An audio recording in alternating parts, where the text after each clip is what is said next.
Okay guys, so just a reminder that this video is optional, just to kind of get your mind in the right place for the AP test. We're going to kind of cover a little bit of everything. So take a look at your first question here. Obviously you have a graph of f, says which of the following is false. So look at A, it says the limit as x approaches 2 exists. Okay, so look at your graph at 2. Remember, what you should be checking for a limit to exist is the limit as x approaches 2 from the left, and it needs to be equal to the limit as x approaches 2 from the right. So the way you check that on the graph, for the left limit, you're going to cover up the right side. Look and see what y value it looks like your graph is going to. Looks like it's going to 2. Then you'd come over to your other side, trace it down. Looks like it's also going to 2. So both of those limits are 2. That means that limit does exist. Next, look at x equals 3. Okay, same kind of deal here. I'll check the left side limit. It's a height of 5. Check the right side limit. It's a height of 5. Okay, as long as those two limits match, good to go. Next one is the limit as x approaches 4. Take a look at your graph. I can see the limit as x approaches 4 from the left needs to be equal to the limit as x approaches 4 from the right. Okay, so let's check that. So, got my little coaster here. Left side limit looks like it's approaching a height of 2. But then if I cover from the right side, you can see my graph is way up here. So 2's down here. So I would say my left limit is 2, but my right limit is 4. So those are not equal. And if the left and right limits are not equal, then that limit does not exist, is what it should say. Okay? Then the other thing is, I know sometimes people are like, oh, but wait, what about for B? At 3, there's a cusp. Okay, that's true. But remember that a cusp is still continuous, but it's not differentiable. Okay, so all that means is you can't tell me the slope at that point because there's no tangent line that fits when you have a cusp or a corner like that. But it is still considered continuous. You do still have a limit, okay? And then the last one says limit as x approaches 5. Obviously, that's connected, so it's good to go. And then the last one says that the function's continuous at 3. Okay, remember, it is continuous. There is a cusp there. That just means it's not differentiable, like we just said, but it is continuous. Okay? All right, let's look at the next one. So it says, let f be the function defined above. For what value of k is f continuous at 2? So remember, continuous, okay, means that your left and right limits are equal and the y value is equal to the left, which is equal to the right. So all 3 of those have to be the same. Your limits from the left and right have to be the same, but then whatever that number is, it has to equal the y value. So take a look at my graph here. If my graph is going to be continuous, then these 2 things have to be equal. So I would say, okay, well then 2x plus 1 multiplied by x minus 2 over x minus 2 needs to be equal to k. Now, think about, where does it have to be equal? It has to be equal at the breakpoint. My breakpoint is 2. So at that point, I would say, okay, well, I want to plug in at x equals 2. But the obvious problem is that then when I put that on the bottom, I'm going to end up with an undefined. So remember, though, you can always do factor cancel. So if I have an x minus 2 on top and on bottom, I can cancel those out. And then I can plug in x equals 2 again. So now I would have 2x plus 1 equals k. Plug in x equals 2. You'd have 2 times 2, which is 4, plus 1 is k, which means that k is 5. Okay? Next one. The line y equals 5 is a horizontal asymptote to which of the following functions? Okay, remember, horizontal asymptote, you're doing your Bobo, Bot, and Bed-C.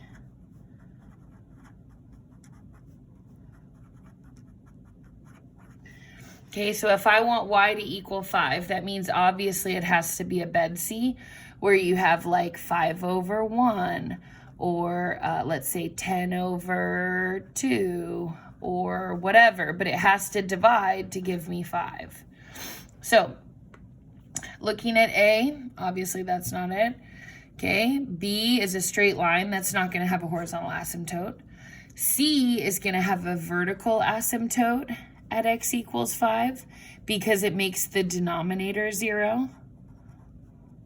So what that means is at 5, I have a vertical asymptote. I want a horizontal asymptote though, so that's not going to work. Okay, look at the next one. This is a bed C, but my asymptote ends up being 5x over negative 1x, which gives me y equals negative 5. So it is a bed C, but it's not a 5, it's a negative 5. So now take a look at answer E. I have a 20x squared and a 4x squared. So if it's 20x squared over 4x squared, remember you just take the highest power, top and bottom, and then I divide 20 by 4, I get y equals 5. So it would be E. Okay, now let's just talk really quick about A.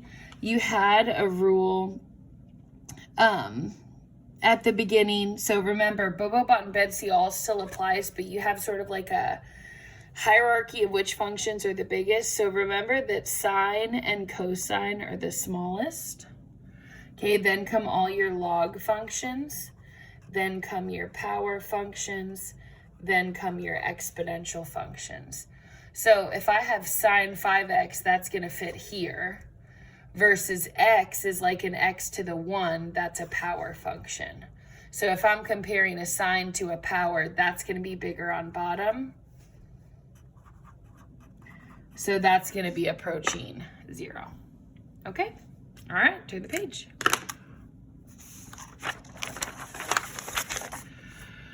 Okay, next one. This is the definition of a derivative. Hopefully you remember that, but if you don't, I'll write it down for you. There are 2 definitions that you need to know. The first one is the limit as h approaches 0, f of x plus h minus f of x over h. And that's the definition of f prime of x. Okay, so that's obviously the one that they're using here. So here's what you need to do. You need to find the function f of x. Notice that the minus is not part of f of x, it's part of the formula. So if I have f of x, then I just need to take f prime of x. So for example, if my function said this, I know it doesn't, but just pretend. The limit as h approaches 0 of the natural log of x plus h minus natural log x over h.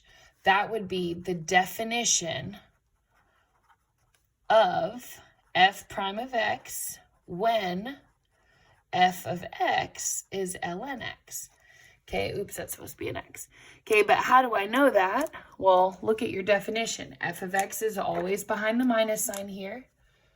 Okay, that's where my ln x is. So all I would have to do is take the derivative of f prime of x. That would be 1 over x. Yeah? Okay, now look at the equation they gave us though. Instead of an x, they have a 4 in both of these spots. Okay, well remember, if these were an x and now they're a 4, that means instead of f prime of x, I want f prime of x at x equals 4. Okay, so all it's asking you to do is take the derivative, then plug in the number that they're giving you, okay?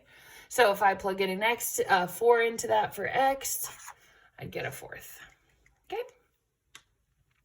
All right, next one, look at number 7. Says we have y equals x cubed minus cosine x to the 5th power. Then it asks for y prime. Okay, this is going to need chain rule. So remember chain rule, you're going to take the 5 from the top. Let me rewrite it here. x3 minus cosine x to the 5th power. You're going to take the 5, move it down. Then you're going to have your x cubed minus cosine x stays the same, but then you have to lower the degree by 1. But then you have to multiply by the derivative of the middle. So x cubed would turn into a 3x squared. cosine x would turn into a negative sine x. There's already a negative in the front, so it would turn to a plus sine x.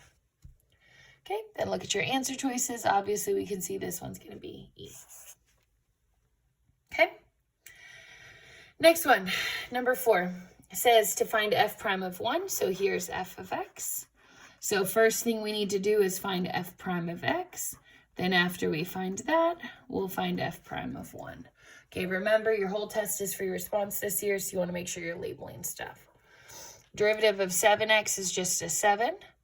Derivative of minus 3 is a constant, so the derivative of that is 0. Derivative of ln x is 1 over x. Then if I plug in a 1, I'd have 7 plus 1 over 1, which gives me 8. Answer choice E. Also, you should have your derivative sheet. Remember, the derivative of ln x is 1 over x. The derivative of ln u is 1 over u times u prime. And remember, the only difference is whether or not you're doing a chain rule. So if it's just ln x, you're using this guy. But if it's ln of 2x or ln of x squared or something like that, you'd be doing the chain rule. Okay? Next one says f of x equals 2x plus 1 cubed. G is the inverse function. Okay, so first thing I'm going to put here is f of x on this side, g of x on this side. Remember, these functions are inverses to each other, okay? Then it says that f of 0 is 1. So 0, 1 is a point for f. What is the value of g prime at 1? Okay, we'll think about. If f is 0, 1, for inverse functions, the domain and range are always flip-flopped. So if f is 0, 1, then for g, it's 1, 0. And then remember that if I want the slope on this side, I can find the slope for f, and then I can take the reciprocal of it. That's the relationship for inverses slopes. So I'm going to have to use the function they gave me here to find this slope, though. So I'm going to find f prime of x first. Just like last time, I'm going to take that 3 times it down to the front. 2x plus 1 is now squared. Then I need a chain rule, so I'm going to times by a 2. That gives me 6, 2x plus 1 squared. Then from there, we don't want the slope anywhere. We want it at our point, which is 0, 1 for f. So I'm going to find f prime of 0, which is 6, 2 times 0 plus 1 squared. 2 times 0 is 0. 1 squared would be 1. And then 6 times 1 gives me a slope of 6. And then remember, if my slope is 6 here, my slope is a 6th here. Okay, inverses always have reciprocal slopes to each other, so you'd be choosing answer D. Okay? All right, next one. Okay, it says, let f be the function given by that. On which intervals is the function increasing? So remember, a function is increasing when f prime of x is greater than 0. So I need to take the derivative. So obviously you can see your function right here. Derivative of 300x is just a 300. Derivative of minus x cubed is minus 3x squared. Then I'm going to set that equal to 0. Make sure you show this step, especially if you're taking that AP test. And then I see that I can pull out a 3. Now, I'm going to pull out a negative 3. Here's why. I don't like the order here. Okay, I like for the x to come first when I'm factoring. If that doesn't matter to you, cool. But for me, I'm going to pull the negative 3 out. So now my x squared is positive. But my 300 divided by negative 3, now that's minus a 100. Which tells me that when I factor this, x squared minus 100 is going to be x plus 10 and then x minus 10.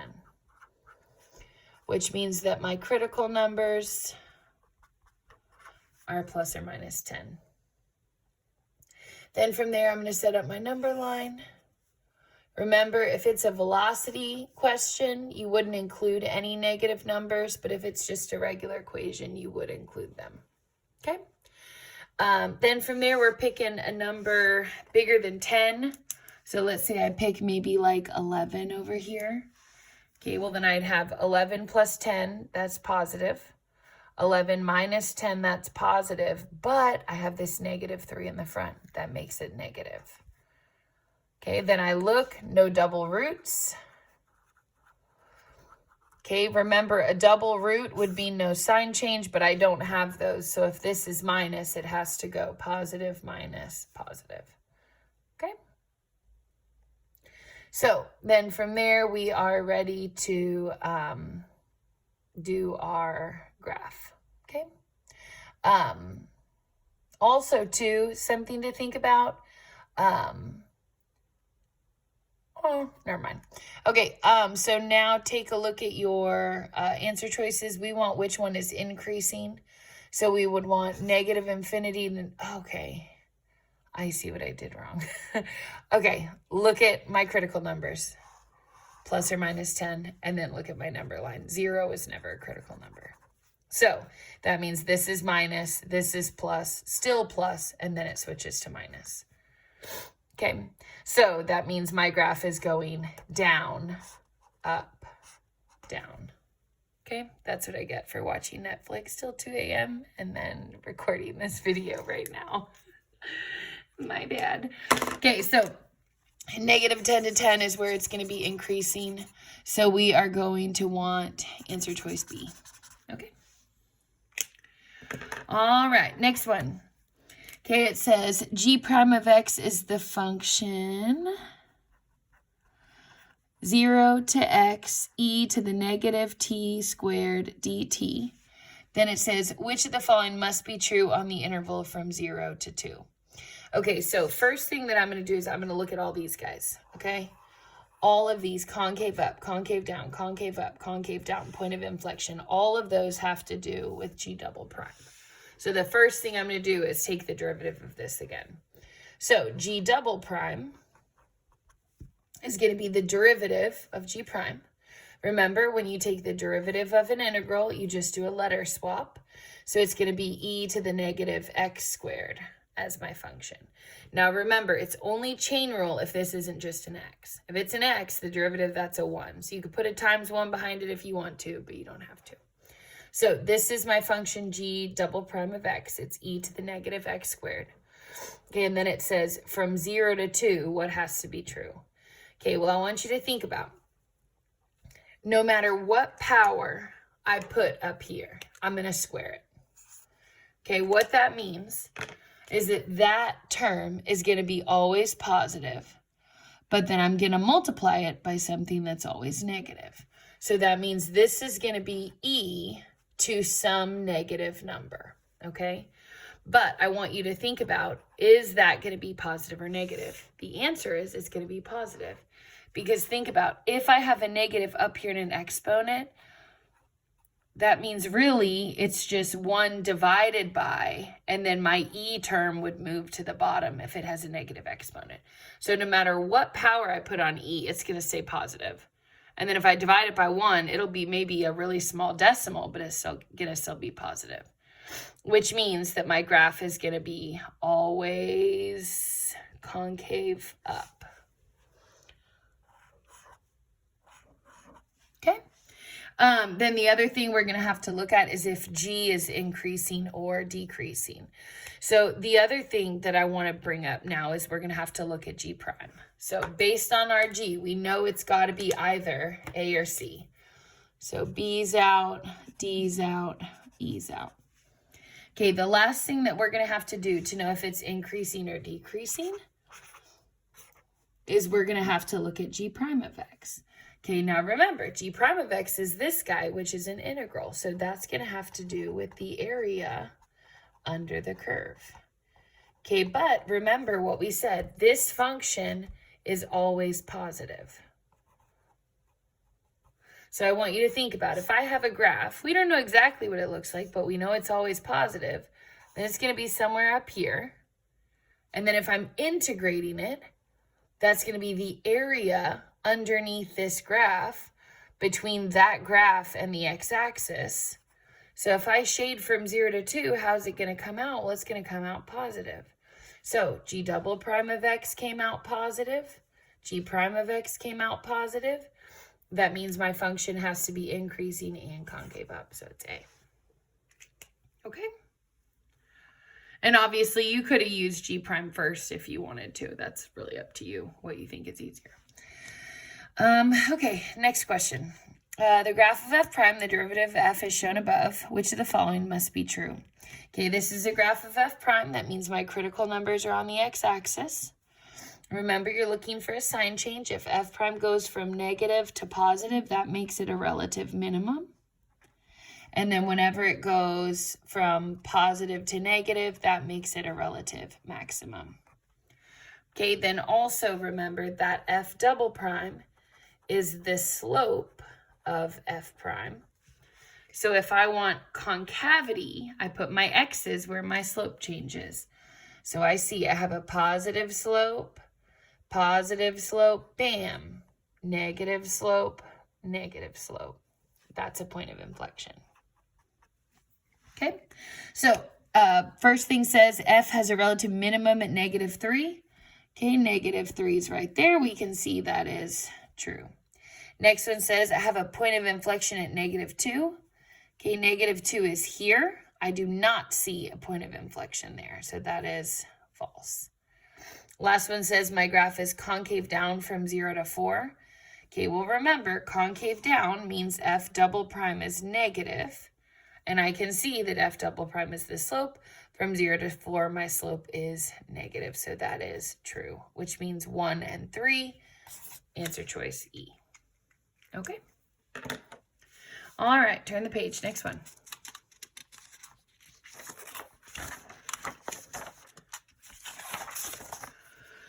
Okay, number 90. We have an integral. It says, which of the following must be true? So the first thing that I'm noticing is this isn't just the integral of f, this is the integral of f of 2x. That means that I'm going to need u substitution. Okay, so my u is going to be the middle, the 2x.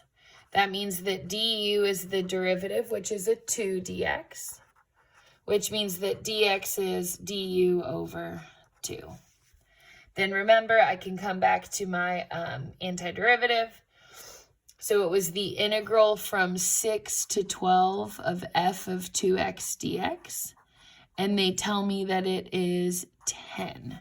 So let's rewrite our antiderivative now on this side. So now I have the integral of f of u du, but my du is over 2. And then remember also, I'm going to have to change these endpoints. So if my endpoints are plugged into 2x, right here, okay, my top endpoint was a 12. Well, 12 times 2 is now going to be a 24 on the top. And then my 6, when I plug that in here, 2 times 6, that's going to give me a 12 on the bottom. So my integral used to be from 6 to 12. Now it's double that, from 12 to 24. And remember, that is still equal to 10. All that I did from here to here was rewrite the integral with u substitution. Okay, then from there, I see this half. I can pull that to the front. So now I know that half of the integral from 12 to 24 of f of u du is equal to 10. Well, then if I want to solve to get rid of that half, okay, think about how I'm going to do that. I'm going to have to multiply by a 2 here and here. And then half and 2 are going to cross out. And I know that the integral is equal to 10 times 2, which is 20. So we would want to answer B. Okay, so real important there. Remember, when you do u substitution, you always change your endpoints. Okay, next one. Take a look at it. First thing I notice, I have a bunch of stuff under my square root. That tells me I'm going to need u sub. So 25 minus x squared. That means that du is the derivative of that. 25 derivative is 0, but minus x squared becomes a minus 2x dx, which means that dx is du over negative 2x. Then we're ready to rewrite our antiderivative. So integral of x, remember my u is in a square root, and then my du was over a negative 2x. So then I see my x's here can cancel out, gone, gone. I can pull that negative 2 to the front. So I have a negative 1/2 integral. And then remember that square root u, you would usually write as u to the half so that you can do a power rule on it. Okay, notice I'm leaving a little bit of space because my endpoints can't stay the same. So they were 0 and 5, so let's plug those in here. So if I do 25 minus 0 squared, 25 minus 0 squared, I'm going to get 25. Put that on the bottom. Then on the top, I'm plugging in a 5. So I'd have 25 minus 5 squared. Well, 25 minus 5 squared is 25 minus 25, which comes out to be 0. Then from there, we're taking the antiderivative. So I'd have negative a half. Remember, I have to add 1 here, so u is going to be to the 3 halves. Because I'm taking 1 half, I'm adding 2 halves to it. So that's u to the 3 halves, but then I have to divide by 3 halves, which means I'm multiplying by 2/3. Okay. And then from there, I would do one additional step. I'd knock those 2's out so that you really just have negative a third u cubed and square rooted. Okay, and you should know how to convert that 3 halves power into a cube and then a square root. Okay, on top, we're plugging in a 0. On bottom, we're plugging in a 25. Now, when I plug in 0 to this, obviously, I'm just going to get 0. Okay, 0 cubed is 0, square rooted is 0, times by negative a third, still 0. Plugging in 25, I'm going to have negative a third of the square root of 25 and then cubed. Remember, you always want to do smaller first. So I'd take square root of 25, which is 5. Then I would cube it. And then 5 cubed would be 125. Okay? But then remember from there, your final answer, you got to subtract those 2 values. So if I do 0 minus a third, 125, and actually I miswrote that. So it's 0 minus negative a third. That would turn that into a positive. Okay? So remember that if you're minusing a negative when I'm looking at those endpoints, that means my final answer is going to be positive. The other thing I would say is sometimes you guys will notice, oh, this is backwards. If you want to flip-flop this around in this step, you could change it to a positive a half and then reverse the order of integration. Okay, so if it really bothers you that that's negative, okay, you could have worked the problem like this. You should have still gotten this answer. It should not make a difference. So if you want to flip-flop the endpoint so that they're not backwards anymore, that's totally fine. Okay, next question says, if f is defined by the function 2 for x less than 3 and x minus 1 for x greater than or equal to 3, what is the value of the integral from 1 to 5 of f of x? Okay, so basically what's going on here is they're giving you a piecewise function. Okay, now I'm going to sketch it for you. It's really not crucial that you're able to sketch this. Okay, but at 3, 1, 2, 3, okay, everything for x less than 3, you're using a function of 2. Now remember, 2 is a flat line all the way till there. Then I see I have a less than with no equal to. That's an open circle. Okay, on my other side, I'm going to plug in 2 here. 2 minus 1 is, or I'm sorry, I'm plugging in my my breakpoint, which is 3. So 3 minus 1 is 2. So I know my graph is going to start here. And then think about x minus 1, that's a line. So it has a slope of 1. It's going uphill this way. Yeah? Okay, and then basically what I have to do is take the integral from 1 to 5. So when I start shading, I'm going to start shading at 1, which is here. And then I'm going to shade all the way until 5, which we'll pretend is right here. So 3, 4, 5. Okay, so I want you to think about it. If I want the area from 1 to 5, okay, then I'm going to have to split that up into 2 pieces. So I'm going to do the integral from 1 to 3 using the function 2. And then I'm going to do the integral from 3 to 5 using the function x minus 1. And then when I get this piece and this piece, I'm going to add those areas together, and that'll be my total integral. Okay, now remember, I wouldn't try to do it from the graph. The graph kind of helps you know what it looks like. I would do these regular. What's the antiderivative of 2? 2x. Then what do I do with my endpoints? Plug them in one at a time. Plug in a 3, I get a 6. Plug in a 1, I get a 2. 6 minus 2, my first area is 4. Second antiderivative, I have an x minus 1. Well, that's going to be a half x squared. Minus x is a minus, or I'm sorry, minus 1 is a minus x. Then remember, from there, we're plugging in a 5, 3, and then subtracting. So for my first one, I have a half of 5 squared minus 5.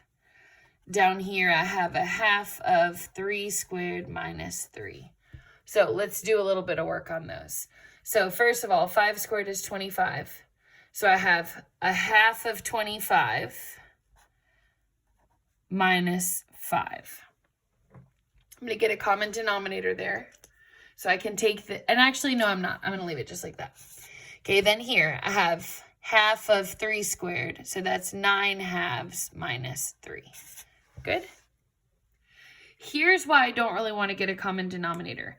When I subtract these two things, do you notice that my fractions already match each other? So I'm just going to leave that alone. So I'm going to have 25 halves minus 5 minus 9 halves minus 3. Now, there's a big problem here. Hopefully you can see what it is. I'm taking this and I'm minusing this. That means I need to have parentheses around that. Super important. Okay, then I have 25 halves minus 9 halves. That's going to give me 16 halves. So this one and this one, 25 halves minus 9 halves is going to give me 16 halves.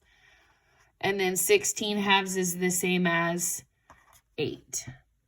Then I have a minus 5 minus negative 3. That's really a plus 3. So minus 5 plus 3 is going to be minus 2. 4 plus 8 is going to give me 12. 12 minus 2 is going to give me 10. Makes sense? All right. Pause the video whenever. Take a little break if you have to. Okay, next one. We have secant x tan x. This is on your derivatives rule sheet. The integral of secant u tan u du is secant u plus c. Okay? So the integral of secant x tan x is going to be secant x plus c. It'll be a. Okay? And I would see, just keep that derivatives rules sheet out. Okay, you are going to want to have that. You're allowed to have those resources for the test. Okay, next one. Water's pumped into a tank at a rate of, bam, gallons per minute, where T is the number of minutes since the pump was turned on. If the tank contained 800 gallons of water when the pump was turned on, how much water is in the tank after 20 minutes? Okay, so R of T is in gallons per minute. So if I want to know the number of gallons that pumped in, I'm going to do the integral from 0 to 20 of my function R of T. Now, you are going to need a calculator for this, okay? But what that's going to tell me is the number of gallons pumped into the tank over 0 to 20 minutes, okay? So remember, the way that you do that in the calculator, okay, you're going to go into y equals 30 parentheses 1 minus e to the power of negative 0.16x. Okay, 30 minus 1 over e to the negative 0.16x. Okay, so from there, regular calculator mode, I'm going to do math 9. That's my antiderivative. I'm going 0 to 20. And then remember to pull up your fraction. You're going to push alpha and then trace y1 and then dx. x. So the number of gallons that were pumped in was 420.1429. Okay, that's the number of gallons pumped in. Okay, now, look, that's an answer. It is not the right answer. Okay, they want to know how much water is in the tank. So you have to think about what else are you missing. This is how much came into the tank. But look right here, the tank already contained 800. So I would have to add 800 gallons that were already in the tank before that even started. Okay, so plus 800 gives me 1220. Answer choice D.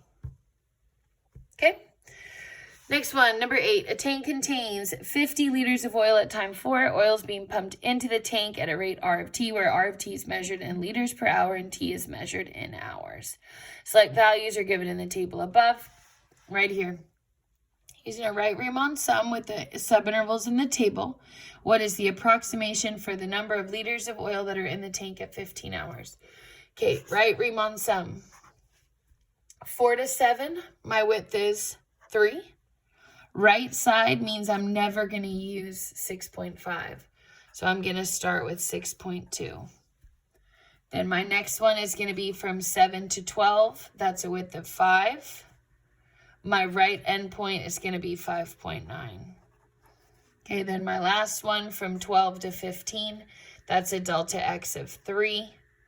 And then I want the right endpoint, that would be a 5.6. Okay, then in the calculator, I'm going to add that up. So I'd have 3 times 6.2 plus 5 times 5.9 plus 3 times 5.6. That gives me 64.9. Okay, that is answer A. But A is not the right answer. Think about why. Okay, remember, what did the tank already contain? 50 liters of oil. So this tells me all of the oil pumped into the tank.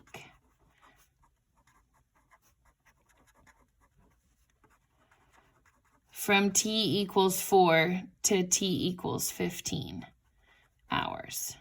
Okay, but I already started at that 4th hour when the oil started pumping with 50 liters in there.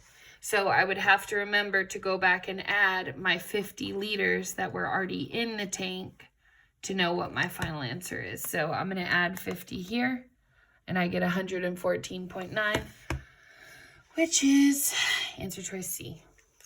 Okay. Good job. All right, next question. All right, so we have a chart here. Says, which of the following must be true from -2 to 6? Okay, so look at your F primes. First thing that you should think about is that F prime is going to tell you your slope. So it says it goes from 3 to 1 to 4 to 7 to 5. So if this were a graph of F prime, let's just visualize it here. So at -2, I'm at 3. At 0, I'm at 1. At 1, 2, 3, I'm at 4. At 5, I'm at 7. We'll say way up here. And then at 6, I'm at 5, which would be maybe kind of like here, okay? So first question says the graph of F is concave up. Okay, now remember, if this is a graph of F prime, then F double prime is the slope of F prime graph. So think about, if my graph is going to be concave up, I have to be having a positive slope the whole time. Okay, but I can see I do have a positive slope like between these 2 points and these 2 points, but from here to here, I must have had a negative slope for me to go from 3 to 1. And if I have a negative slope for F prime, that means F double prime was negative, which means my graph was concave down. So part B says I have 2 points of inflection. Okay, well, let's think about that. Points of inflection have to do with F double prime changing sign, which is this slope of F prime. So it's going to have to change sign twice. Changes sign twice for that to be true. Okay, well, think about it. If I go from downhill to uphill to uphill to downhill, how many slope changes did I have? 1, 2. So that appears to be true. Okay, now look at answer F. Answer C. C says that F is increasing. Here's why I can't conclude that. Okay, also I'll go ahead and group D with this as well. Okay, for C and D, it says F is increasing and it has no critical points. Okay, if you look at the F primes in the chart, okay, they are all positive. That's true. But could you promise me that my graph doesn't do this? Let me switch colors on you real quick. Let's say that my graph goes down and then comes back up through 0, 1, and then does what I say. Well, then now, if it does go down low enough to hit the x-axis and then turn back up, it could have a section where my graph is below the x-axis. So the problem is, if they're giving me a chart, I don't know every single point. I only know the points they gave me. So I don't know exactly what happens from, let's say, -2 to 0. I know eventually it goes down, but I don't know if it goes down and then back up, if it passes through the x-axis, if it doesn't. So these are both question marks. Okay, and the question says, which of the following must be true? So I can't promise you that C and D are true. Then E says I have 2 relative extrema. Okay, again, we don't know if we have any relative extrema. The graph could go negative, it could not, we just don't know. Okay, next question, it says the graph of a differentiable function f is shown above. H of x equals the integral from 0 to x of f of t dt. Okay, remember that for an integral, you would be calculating the area between the graph and the x-axis. Okay, now notice all of your answer choices, you're putting h, h prime, and h double prime in order. So h is area, what would h prime of x be? Well, when I take the derivative of an integral, remember I just switch out the letter. So if h is the integral from 0 to x of f of t, then h prime is regular f of x, which would be the y value on the chart. So I'd be looking at above or below. Then h double prime of x would be f prime of x, which would be the slope of the graph. So then it says, okay, which of the following is true? Let's take a look at our values. If I were to look at h of 6, okay, h of 6 would be the integral from 0 to 6 of my function f of t dt. So overall, if I take all this area, which would count as negative because it's below the x-axis, okay, I know that I'm going to get a negative result. I don't know exactly how big it is, but it's below the axis, so it's going to count as negative. Okay, now let's do h prime of 6. Okay, well, look right here. H prime is really f. Remember, h prime is really f. So h prime of 6 is really f of 6. F of 6 is the y value, which comes out to be 0. Next one, I want h double prime of 6, which would be f prime of 6. Okay, then remember, h double prime is the same as f prime, which is the slope of this graph. So if I look at my line here, I can see, okay, that my slope at this point is going uphill. That means that it's positive. So if I put those in order, I'd want regular h to be the smallest because it's negative. Then I'd want h prime to be the next smallest because it's 0. And then I'd want h double prime to be the biggest because it's positive. So you'd have your negative less than 0 and then less than your positive. Okay. All right, turn the page. You can do it. Eventually we'll be done. What do we have left? 2 more questions? Okay, that's not bad. All right, next question. We have a graph of f. It says f is the continuous function on -4 to 3. Graph is shown with the line segments, and then it says that g is the function of the integral from 1 to x f of t dt. part A says, find the value of g of 2 and g of negative 2. Okay, so first thing, let's do g of 2. So g of 2 is this function, but I'm taking a 2, plugging it in where x is. So I'd have the integral from 1 to 2 of f of t dt. Okay, then I'd look at my graph. From 1 to 2, okay, that's not a big area. I'm starting at 1, I'm shading until 2. So I have this little tiny baby little whatever circle. Or not circle, triangle. So I'd have 1/2 base times height. My base is a width of 1. My height is a width of 1/2. So I have 1/2, 1 times 1/2, which is going to be 1/4. Now notice that 1/4 is below the x-axis, so that would be negative 1/4. Okay? Second question, not only do I want g of 2, I want g of negative 2, which means I'm going to integrate from 1 to negative 2 of f of t dt. Okay, so let's shade our graph. Use a different color here, we'll use blue. So we're still starting at 1, but we're going all the way back to negative 2. So shade, shade, shade, shade, shade, shade, shade to negative 1, and then back to negative 2. So notice that I've accrued 2 shapes. I have a semicircle, and then I also have a triangle. So I'm going to do the triangle first. So I have 1/2. My base is 1. My height is 3. So 1/2, 1 times 3 is 3/2. Okay, then I have my little semicircle here. So remember, that's going to be 1/2 pi r squared. And then notice that my r would only be halfway across my circle. So if it goes from negative 1 to 1, that means my radius is a 1. So I have half of pi times 1 squared. So that's just going to be pi halves. Now, notice that this area is above the x-axis. This area is below the x-axis. But wait, look at your integral. Your integral is backwards. And remember that if your integral is backwards, that's going to reverse those signs. So my pi halves, which used to be negative, now it's positive.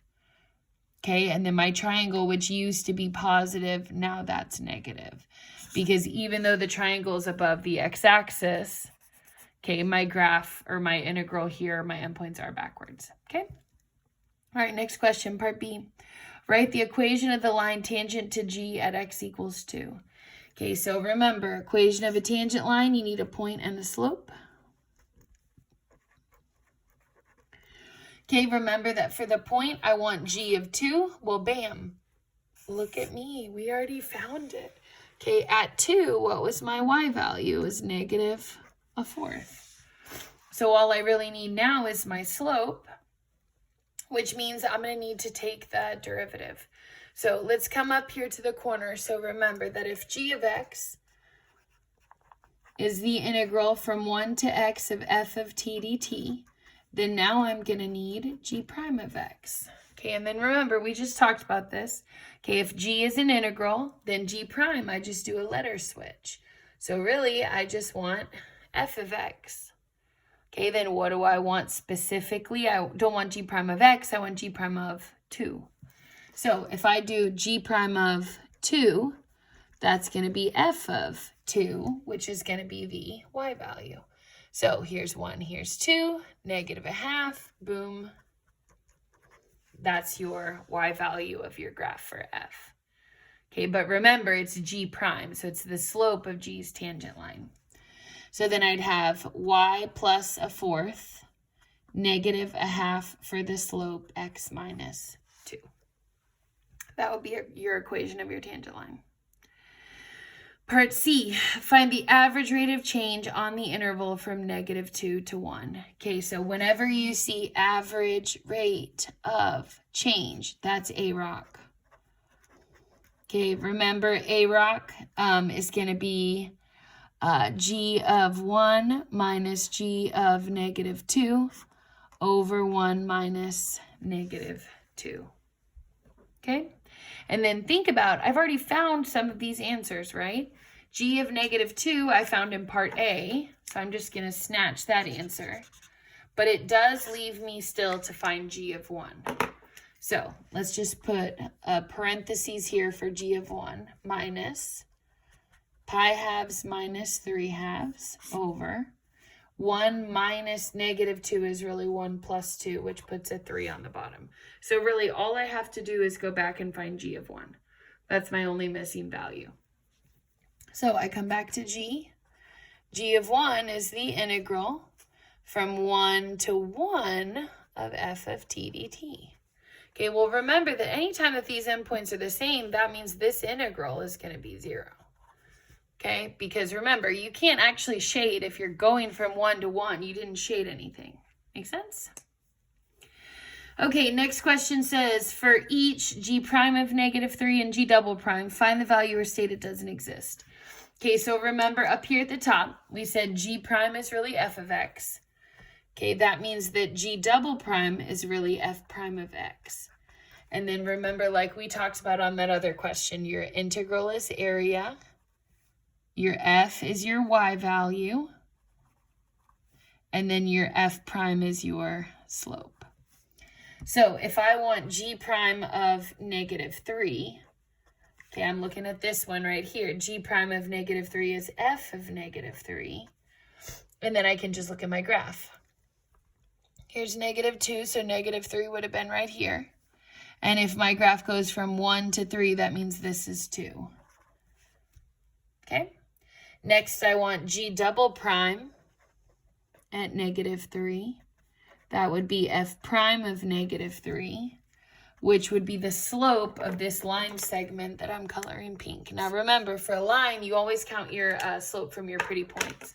So if I'm starting here, I would have to go up 1 over 1, up 1 over 1, just like that. So my slope is 1. Remember, the only places that your graph would do not exist, okay, for g double prime, it would DNE at any cusps or corners in the graph.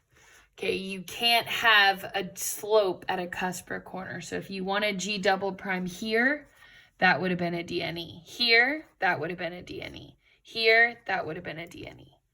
Okay, but since they picked this nice smooth line on my graph, I don't have to worry about having a DNE there. Okay, part E, find the x-coordinate at which the graph of G has a horizontal tangent. For each of those points, determine whether G has a relative max, min, or neither. Okay, so this is a fancy way of asking the critical numbers. Okay, I want you to think about why. If G has a horizontal tangent, that means that G prime of x equals 0.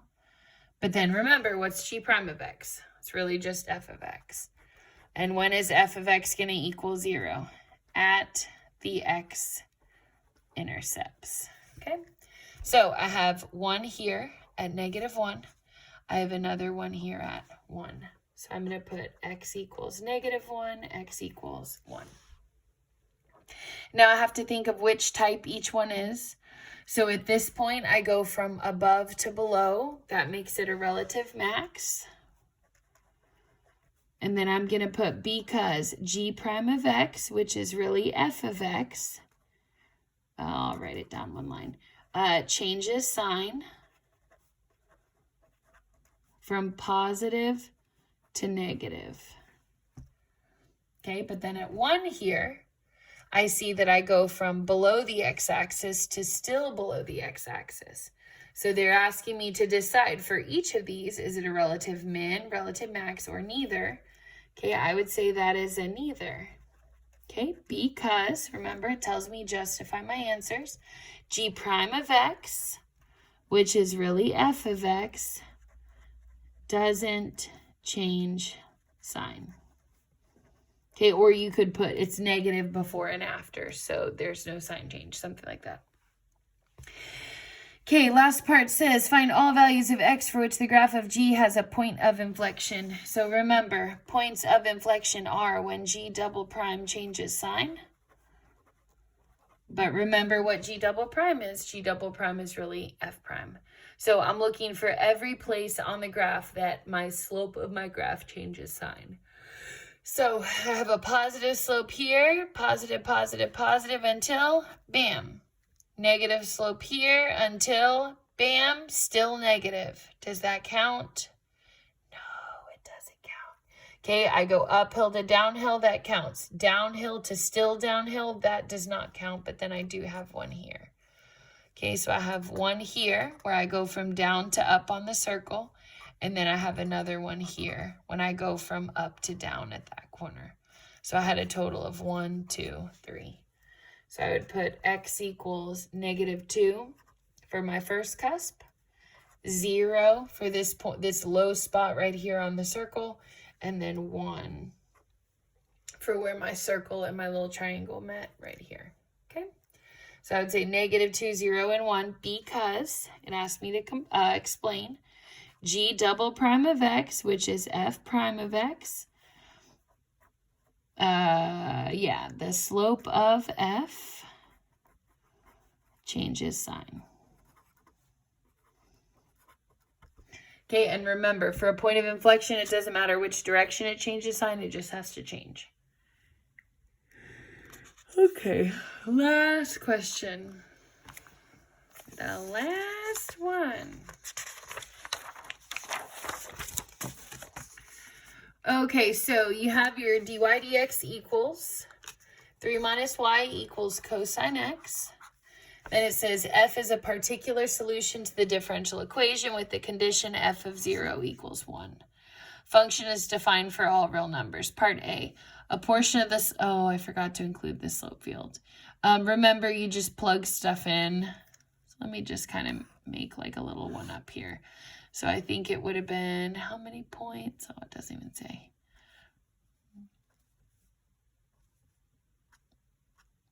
Let's say it's like this big. So you have this many dots to do, okay? The first thing that you would do is you would look for what's going to make it flat. So think about, if I were to plug in, okay, my 0 slope would be anything that's going to make that equation 0, which is going to give me a flat. So if I let 3 be my y value, y equals 3, okay, then think about 3 minus 3 is going to be 0. Then plug it in no matter what cosine is. If I times it by 0, that's going to be flat. So flat, flat, flat, flat. Okay, then the next thing that you would do after you identify that is you look for what could make x 0. Now notice that for cosine, okay, cosine is going to only be 0 at pi. And so, or at pi halves. And so since we're counting by ones, we wouldn't be able to really like put pi on here, right? But what you would do from there is just plug in each of your points. So let's say I'm doing this point, and this point. So I would have 1, 0, 1, 1, and then 1, 2. You would basically just take each of those, plug them in here, and then sketch a slope that matches that about, okay? So anyway, you can do that later if you want to practice on a different question since I didn't put it. Okay, let's go on to part B. So it says, write an equation for a tangent line to the solution in part A at the point 0, 1. Use the equation to approximate f of point 2. So remember, equation of a tangent line, you need two pieces. You need a point and a slope. Remember the point they gave you, they told us it was 0, 1. So then we need the slope, which means that we're going to find dy dx at 0, 1. So I have 3 minus y, that's 3 minus 1, times the cosine of x, which is the cosine of 0. But cosine of 0 is 1. 3 minus 1 is 2. 2 times 1 is 2. So the equation of my tangent line is y minus y1 equals m is 2, x minus 0. And then from there, remember, they didn't tell me just to write the equation. They said to use the equation to approximate f of 0.2. That means we're plugging that in for x. So I'd have y minus 1 equals 2 times 0.2 minus 0. 0.2 minus 0 is 0.2. Multiply that by 2. That would be 0.4. And then remember that if I have this minus 1 here, I would want to bring that across to the other side. And 0.4 plus 1 would be 1.4. Okay. So that would be your tangent line approximation. Okay, last part C. Says, find the particular solution to the differential equation with the initial condition f of 0 equals 1. Okay, so remember, we're given dy dx. It's 3 minus y multiplied by cosine x. So the first thing we're going to do is separate these sides. So all of my y stuff and my x stuff are going to be separated. Y stuff on the left, x stuff on the right. Now, if my 3 minus y is multiplied by cosine x, I'm going to have to divide that over here to this side. So it'll be 1 over 3 minus y dy. And then my dx will turn up over here with the cosine x dx. Okay? Then we're going to do an integral on both sides. I like to start with the easier side. So when I see the integral of cosine, I can do snow cone, snow cone. If I'm on cosine and I go up, that puts me on sine x plus c. Okay, easy, easy, easy. Okay, versus on the other side, on that left side, I'm going to have to do u sub. Okay, so my u is going to be 3 minus y. That means that my du is the derivative of 3, which is 0, and the derivative of minus y, which is minus 1 dy. Which means that dy equals du over negative 1. Okay? So I'm going to rewrite my integral. I have the integral of 1 over u du over negative 1. And then I'm going to pull that to the front. So really, it's the integral of 1 over u du, negative in the front. Antiderivative of 1 over u, that's one of your specials. That's negative ln u, which would then be negative ln of 3 minus y. Okay? Easy side, just coming straight down with the sine x plus c. Next step, you cannot cancel out the ln without getting rid of the negative first. So I am going to multiply by negative 1 on both sides. So my ln is now going to be positive. So ln of 3 minus y. And then on the other side, when I put my negative on my sine x, it's going to stick. But remember, my plus c, nobody really cares about. You don't know what the constant is anyway, so you might as well leave it. Then I'm going to e both sides. E and ln cross out. So I have 3 minus y equals... Remember, whenever you e something with a plus c in it, the c can come down to the front. So I have c e to the negative sine x. Then I'm going to take my 3, bump that across to the other side. So it's negative y equals c e to the negative sine x minus 3. And then my last step to get rid of this minus 1 here, I'm going to multiply everything by minus 1 again. So now it's a positive y. Okay, c, I still don't know what it is, so I'm just going to ignore it. But then my minus 3 here multiplied by negative 1, now that's a plus 3. Okay, that is your general solution. Okay, your last step would be to take your point, which they gave you here. Remember, it was 0, 1, to go back and solve for what your c is right here. So I'm going to do that. Let's see. Over here in black on the left side. So I'm going to remember, 0, 1 is my point. So that means that 1 is the answer. C e to the negative sine of 0 plus 3. So my x is a 0. I'm plugging that in right here. My y is a 1. But then remember, sine of 0 is 0. And then e to the 0 is 1. Which means really I have 1 equals c plus 3, right? Because my 1 here just would go away, and then I'll minus that 3 across. So that means that c is really negative 2. So I'm going to come over here to my general solution, and remember, they asked me for a particular solution. So that means I need to write it out. So it'd be y equals negative 2e to the negative sine x plus 3.